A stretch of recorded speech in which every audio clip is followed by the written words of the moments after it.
Un jour, je parlais avec un frère, il est devenu pasteur. Ce frère-là, il ne croyait pas en Dieu parce que son père était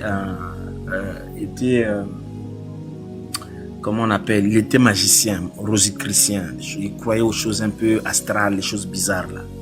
Et donc, c'est dans cette doctrine-là qu'il a élevé ses enfants.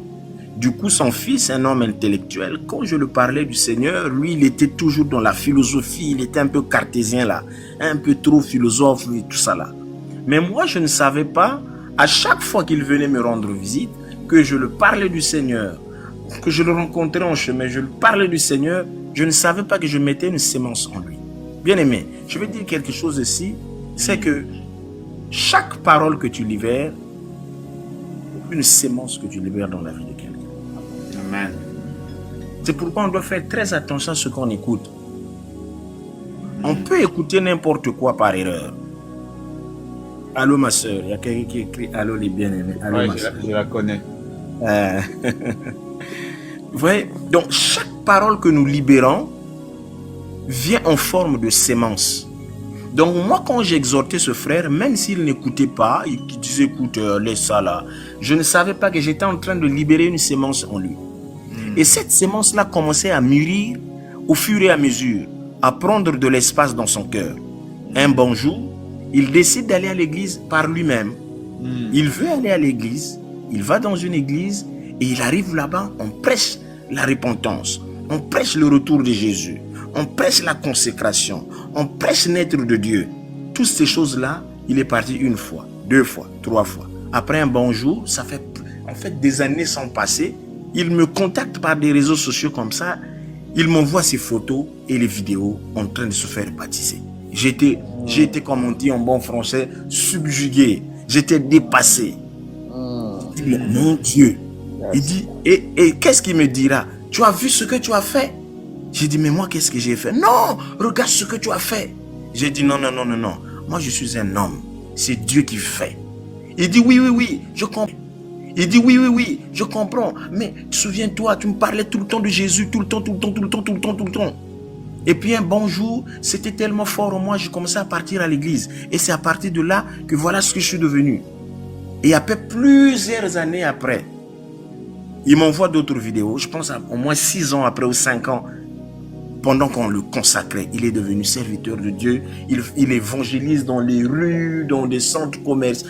Il évangélise partout. Vous voyez, et un jour, il était en train de m'exhorter, il m'appelait, il me prêchait là, il m'exhortait. Il me dit, regarde comment j'ai le zèle, comment Dieu fait. Tout ça que tu vois ici, c'est parce que Dieu avait choisi un homme, il t'avait placé sur mon chemin. Et je ne savais pas que Dieu voulait m'emmener là où je suis, mais grâce à ce qu'il a fait en toi, regarde ce que je suis devenu. Et il y a des âmes qui sont sauvées. Il y a des âmes qui ont donné leur vie au Seigneur grâce à ce canal que Dieu a utilisé.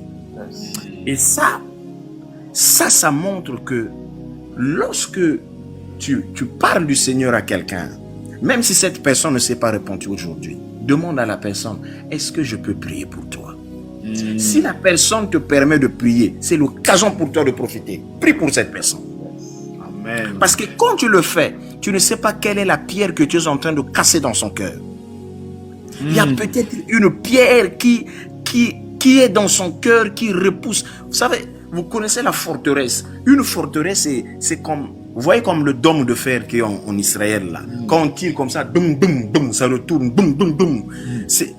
La forteresse, c'est un peu comme ça. Donc, quand quelqu'un a une forteresse dans son cœur, tout ce que tu dis là, ça vient, ça frappe, bam, bam, ça retourne, ça rebondit. Donc, quand tu évangélises quelqu'un, tu vois, parfois ça rentre pas, ça retourne. Il y a parfois quelque chose qu'il faut faire. Prie. Demande à la personne, mon frère ou ma soeur, est-ce que tu me permets de prier pour toi juste pendant 30 secondes, s'il te plaît? Si la personne accepte, c'est l'occasion pour toi.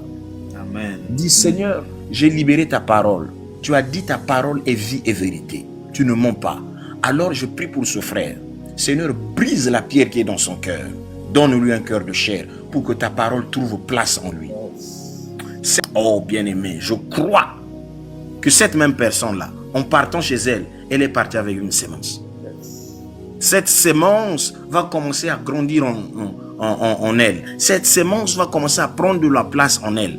Un bon jour, il va faire un témoignage. Peut-être qu'il sera dans un autre pays, mais il va dire, une fois j'avais rencontré un homme. Quand je l'ai rencontré, rien que la prière qu'il avait fait, en rentrant chez moi, j'étais mal à l'aise. Je me suis levé. C'est grâce à ce que tu as fait. Donc parfois, il nous manque des stratégies. Parfois quand on évangélise. Parce que l'objectif, c'est pas seulement on sort en cri. Ça s'arrête là. Alléluia. L'objectif, c'est pas seulement ça.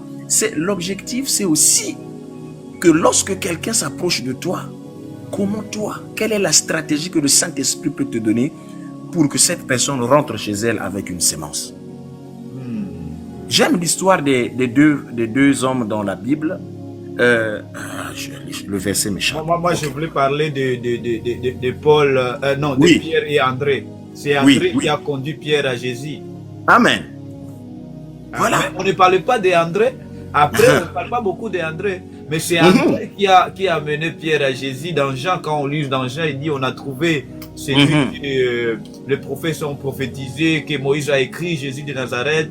Et André l'a conduit son frère Simon Pierre à Jésus. Mais André ne savait pas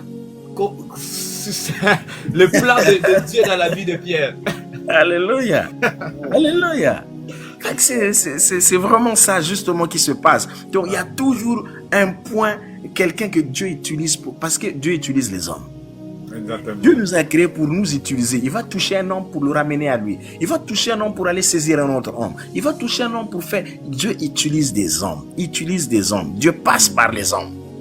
Donc très sincèrement, la vie chrétienne, c'est une vie de témoignage. Moi, c'est comme ça que je la définis.